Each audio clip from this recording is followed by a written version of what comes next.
What's going down, guys? The farmer is back. I'm going to be doing 308 muzzle flash versus 223 in the dark. So, let's see what happens. Okay, let's see if I can find my way and get to my guns.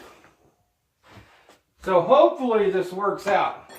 I'm going to do 3 shots with the 308. And then, hopefully you guys get this. Fire in the hole! 2!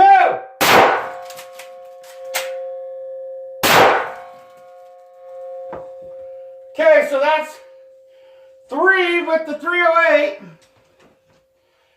And then I'll explain it after. So, okay, here's 2, 2, 3.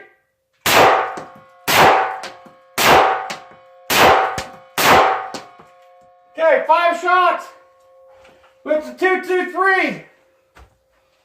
So, if you guys noticed, I used 1 Federal and 2 dynatap with the 308. With the 223, those were all Federal. So, maybe that'll give you guys a perspective. So, hammer down, guys. Farmers for truth, and I got more videos to come. Hammer down.